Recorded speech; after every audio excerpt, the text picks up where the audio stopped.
사람은 누구나 복 받기를 원합니다. 복 받기를 원하지 않는 사람은 아무도 없습니다. 그래서 복 받기를 원한다고 하면 무엇이든지 다 하는 것이죠. 가나안 농군 학교를 설립하신 김용기 장로님은 평생 동안 가르쳤던 것이 뭐였냐면 복 받는 비결이 뭔가, 백성이 복 받는 길에 대해서 몸소 당신이 몸으로 보여주셨고 또 오는 사람들마다 복 받는 것에 대해서 가르쳐 주었습니다. 어느 날 가나안 농군학교 강의 중에 장로님이 이렇게 말씀하셨습니다. 여러분, 오늘은 여러분에게 복 받는 비결을 가르쳐 드리겠습니다. 그러니까 사람들이 이제 볼펜을 다들 꺼내 들어가지고 복 받는 비결이 뭔가 꼭 알아가야지 하고 볼펜을 꺼내 들어서 다 복 받는 비결을 쓰려고 준비를 하고 있었습니다. 모두가 다 기대를 품고 이제 눈이 그냥 초롱초롱하게 그냥 복 받는 비결 딱 쓰려고 준비를 하고 있는데 장로님이 이렇게 말했습니다. 복 받을 짓 하면 복 받고 망할 짓 하면 망합니다. 그냥 사람들이 그냥 갑자기 빵 터진 거죠. 복 받는 비결을 가르쳐 준다고 해서 다들 기대를 하고 준비를 막 쓰려고 준비를 하고 있었는데 복 받을 짓 하면 복 받고 망할 짓 하면 망합니다. 물론 맞는 말이지만 사람들은 또 다른 어떤 복에 대해서 생각을 하고 있었다라고 하는 거죠. 맞는 것 같습니까? 복 받을 짓 하면 복 받고 망할 짓 하면 망한다. 그게 우리의 삶의 모습은 너무나 단순합니다. 그런데 그 단순함 속에는 진리가 들어있다라고 하는 것이죠. 복 받을 짓 하면 복 받고 망할 짓 하면 망한다. 오늘 저와 여러분이 하나님 앞에 복 받을 짓을 해서 복을 받는 삶이 될 수 있기를 바랍니다. 욥은 하나님의 복을 안 받을래야 안 받을 수 없는 사람이었습니다. 인생의 그런 쓰라린 아픔 속에서도 끝까지 신앙을 잃지 않고 믿음을 굳게 지켰으니 복의 근원이신 하나님께서 복을 안 주실 수가 없는 것입니다. 복을 주시는 하나님께 복 받을 짓 하면 복을 받는 것입니다. 우리도 복이 되는 삶을 살았으면 좋겠습니다. 욥은 모든 시련을 이겨내고 회복이 되는데 오늘 본문 12절 말씀에 여호와께서 욥의 말년에 욥에게 처음보다 더 큰 복을 주시니 그가 양 14,000과 낙타 6,000과 소 1,000결이와 암나귀 1,000을 두었고, 여기 말씀에 보면 여호와께서 복을 주시니 그랬습니다. 혹시 볼펜이나 네임펜 가지신 분들은 거기에다가 줄을 그어놓으세요. 여호와께서 복을 주셨다. 여기에 보면 복의 출처가 분명하게 나옵니다. 누가 복을 주시느냐? 복은 누가 주신다는 거예요? 여호와께서. 하나님께서 복을 주십니다. 사람들은 이것을 모른 채 자꾸 다른 데 가서 복을 찾으려고 하니까 복을 못 받는 거예요. 복은 하나님에게 있고 복은 하나님이 주시는데 자꾸 하나님 외에 다른 데 가가지고 직접 하니까 자기는 복 받겠다고 그렇게 열심히 하는데 복을 못 받는 겁니다. 왜? 복은 하나님이 주시는데, 복은 하나님이 주시기 때문에 하나님께 가야죠. 찬송가 가사에 보면 복의 근원 강림하사 찬송하게 하소서라는 그런 찬송의 가사가 있습니다. 이 찬송을 보면은 복의 근원이신 하나님께서 강림했다라고 하는 건 임하셨다라고 하는 것이죠. 임재하셨다는 거죠. 복의 근원이신 하나님께서 임재하셨다. 근원이라고 하는 말은 시작이라는 말입니다. 복은 하나님으로부터 시작이 되어지는 거예요. 복의 시작은 하나님이십니다. 복의 근원은 하나님입니다. 복을 주시는 분은 하나님이라는 말이죠. 하나님께서 복을 주셔야 우리는 복을 받는 것입니다. 그러므로 우리는 늘 하나님께 복 받으려고 해야 합니다. 정말 복 받기를 원한다고 하면 여러분 정말 이 땅의 삶을 살면서 복 받기를 원하십니까? 그러면 신명기 30장을 하루에 한 5번에서 10번 정도는 계속 읽으십시오. 신명기 30장. 여기에 보면 하나님께서 우리에게 얼마나 복 주시기를 원하시는지를 자세하게 하나하나 한 구절 한 구절마다 기록을 하고 있습니다. 신명기 30장. 이게 우리들에게 복에 대해서 이야기하고 있는 거죠. 실제로는 복과 저주에 대해서 두 가지를 이야기합니다. 어떻게 하면 복받고 어떻게 하면 저주를 받는지. 이제 광야 2세대 출애굽을 하고 2세대, 1세대는 이제 가나안 땅에 못 들어가고 다 죽어버리죠. 2명 외에는. 여호수아와 갈렙 외에는 광야에서 다 죽습니다. 하나님의 약속의 땅 들어가지도 못하고. 그런데 이제 2세대, 그 자녀 세대들에게 모세가 세 차례에 걸쳐서 이제 고별 설교를 하는 내용이 신명기입니다. 근데 그 신명기의 마지막 이제 3차 고별 설교 내용 중에 30장에 보면은 이제 너희들이 가나안 땅에 들어가 가지고 어떻게 해야 복이 되고 어떻게 해야 저주의 삶을 산다. 이거를 이제 분명하게 가르쳐 줍니다. 그러니까 거기에 보면 복이 되는 삶, 그걸 우리들에게 자세하게 가르쳐 줘요. 그러니까 여러분이 정말 복된 삶을 살길 원하면 신명기 30장을 아예 딱 펼쳐놓고 매일 몇 번에서 몇 번? 5번에서 10번은 읽으십시오. 그렇다고 막 그게 막 엄청 긴 장도 아닙니다. 그걸 여러분이 계속 읽으시면요, 아, 어떻게 하면 복이 되고 어떻게 하면 저주가 되는구나. 그러면은 이제 어떻게 해야 될지 뻔히 나오잖아요. 오늘 저와 여러분의 삶이 그렇게 하나님 앞에 복이 되는, 복의 근원이신 하나님께 복이 되는 짓을 해서 복을 받는 그런 삶을 살 수 있기를 바랍니다.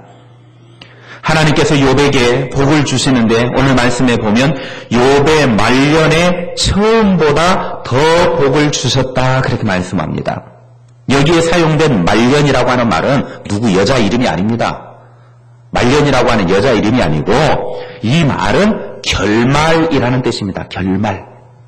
무슨 말이냐면 욥에게 시험이 끝나는 지점, 욥이 시험을 잘 마쳤을 즈음에 하나님께서 복을 주셨다라고 하는 의미입니다. 그러니까 시험을 잘 통과하고 시험을 잘 이겨낼 그쯤에 하나님께서 복을 주셨다는 거예요. 우리가 지금까지 계속 살펴보았으니까 알잖아요. 욥이 시험을 잘 이겨내니까 지금 그쯤에 하나님이 회복시켜 주시기 시작하셨고 하나님이 지금 복을 주시기 시작하셨습니다. 그래서 야고보서 1장 12절 말씀에는 시험을 참는 자는 복이 있나니 이는 시련을 견디어낸 자가 주께서 자기를 사랑하는 자들에게 약속하신 생명의 멸관을 얻을 것이기 때문이라고 그렇게 말합니다. 시험을 참는 자, 이겨내는 자, 견디어내는 자가 하나님이 예비하신 복을 받게 된다는 겁니다. 시험을 잘 이겨내서 복 주시는 하나님으로부터 많은 복을 누릴 수 있기를 바랍니다. 그것이 영적인 복이든 육적인 복이든 누릴 수 있는 것은 다 받아 누릴 수 있어야 돼요. 한쪽으로만 치우쳐서는 안 됩니다. 아, 나는 영적인 복만 많이 받아야지.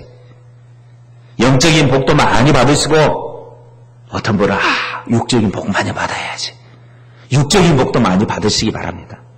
이 두 가지를 다 같이 받으셔야 돼요. 그래서 여러분이 이 땅의 삶을 살아가는 내내 육체의 모습을 지니고 살아가는 속에 필요한 것들 너무나 많이 있습니다. 육적인 복도 많이 받으십시오. 거기에 더하여 영적인 복도 많이 받으시기를 바랍니다. 이왕 누리는 것, 우리가 그런 복을 많이 누려야죠. 그리고 이왕 누리는 복, 최상의 복을 누리는 것이 중요합니다. 하나님께서 욥에게 복을 주셨는데 이 말씀에 보면 처음보다 더 복을 주셨다 그랬습니다. 처음보다 더 복을 주셨다. 이 말은 처음보다라고 하는 말은 최상의, 하나님께서 욥에게 최상의 복을 주셨다라는 거예요. 하나님께서 욥에게 복을 주시되 시덥지근한 복을 주는 것이 아니었다라는 거예요. 하나님은 욥의 시련을 통과하고 난 다음에 복을 주셨는데 최상의 복을 주셨다. 가장 좋은 복을 주셨다라는 거예요. 마태복음 7장 11절 말씀에 너희가 악한 자라도 좋은 것으로 자식에게 줄 줄 알거든 하물며 하늘에 계신 너희 아버지께서 구하는 자에게 좋은 것으로 주시지 않겠느냐. 하나님께서 그의 사랑하는 자녀들에게 최상의 것으로 주고 싶어 합니다. 그래서 하나님 아버지는 우리가 최상의 복을 받기를 원하십니다. 그러니까 하나님은 우리들에게 복을 주실 때 항상 시덥지 않은 어떤 그런 뭐 있어도 되고 없어도 되고 이런 복을 주시는 게 아니에요. 최상의 복을 주시는 하나님. 그게 바로 뭔 줄 아십니까? 우리에게는 이미 하나님의 최상의 복을 주셨어요. 그게 바로 예수 그리스도입니다. 예수 그리스도. 왜 예수 그리스도가 최상의 복이냐? 골로새서 2장 3절 말씀에 그리스도 안에는 지혜와 지식의 모든 보화가 감춰져 있다고 했습니다. 예수 그리스도는 모든 지혜와 보화가 그 속에 감춰져 있어요. 그래서 예수 그리스도는 우리들에게 최상의 선물입니다. 우리가 몰라서 그렇지 예수 그리스도 안에는 우리들에게 가장 값진 보화이십니다. 바로 우리에게 주신 구원이라고 하는 보화이기 때문에 그렇습니다. 예수 그리스도가 우리에게 구원을 가져다 주기 때문에 하나님께서는 우리들에게 가장 좋은 것을 주셨습니다.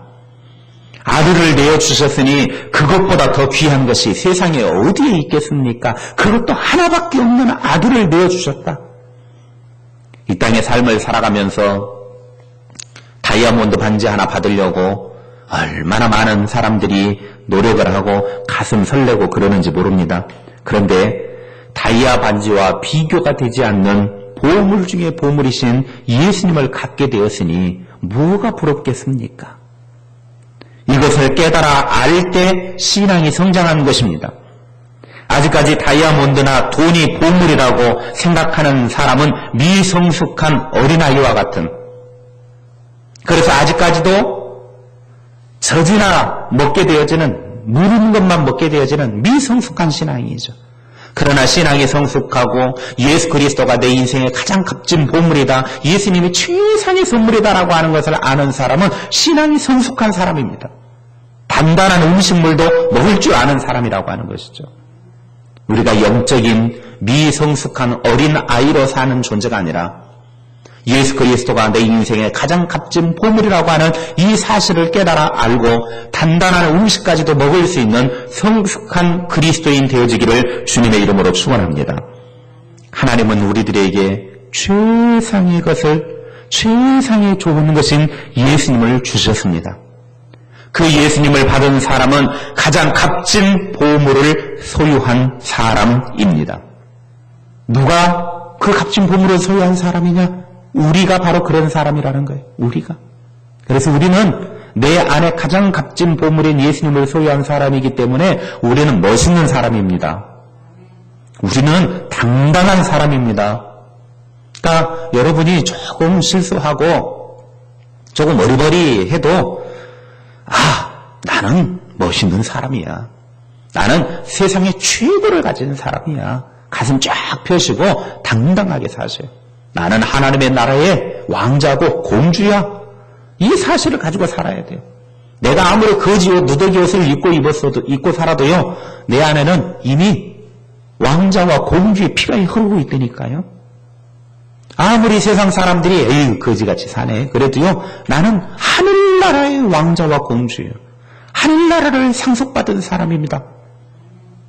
이런 자신감을 가지고 사셔야죠. 좀 몸이 좋지 않고 삶이 좀 복잡하고 그래도요, 내 안에는 예수 그리스도의 피가 흐르기 때문에 나는 하늘나라를 상속받은 사람입니다. 당당하게 사셔야 됩니다. 시시한 인생이 아닙니다.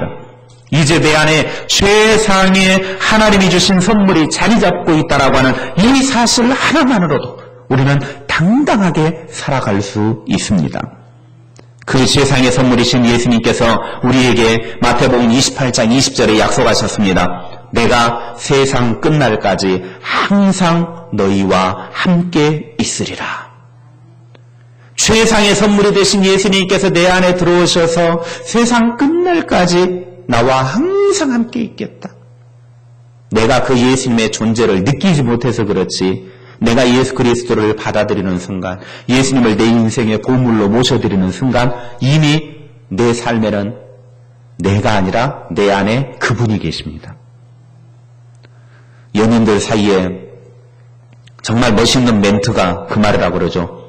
내 안에 너 있다. 내 안에 너 있다 그러면 뿅 간대잖아요. 그래서 어머 오빠 막 그러면서 그냥 넘어간대잖아요. 내 안에 너 있다. 그 한마디. 내 안에 누가 계신다라는 거예요? 예수님이 계셔요. 근데 이걸 가지고 어머 예수님 막 이 감격이 돼야 되는데 사람들이 감격을 못해요. 내 안에 예수님이 계시다는데 내가 항상 네 안에 있겠다? 예수님께서 항상 내 안에 계신다면 어머 예수님 고마워요. 어머 예수님 어떻게 내 안에 이렇게 너무너무 고마워. 이게 막 감격이 돼야 되는데 내 안에 너 있다? 그러면은 그거 가지고 어머 오빠 막 그러고 내 안에 예수님이 계시겠다. 내 안에 예수님이 사신다. 이것과 같이 감격적인 일이 어디에 있겠습니까? 나와 같은 거지 같은 인간이 나와 같은 그런 마귀 자식이 내 안에 예수 그리스도가 들어와 계신다니 이것과 같이 감격되고 설레이고 복된 일이 세상에 어디에 있습니까? 이걸 모르니까 내 안에 예수님이 계셔도 어리버리하게 사는 것이고 감격도 없고 감동도 없고 설레임도 없고 기대감도 없고 그렇게 살아가는 것입니다. 나와 항상 함께 하시는 하나님이 주신 최상의 복이신 그 예수 그리스도와 함께 이 땅에서 복된 삶을 누리는 하나님의 자녀들이 다 될 수 있기를 주님의 이름으로 축원합니다.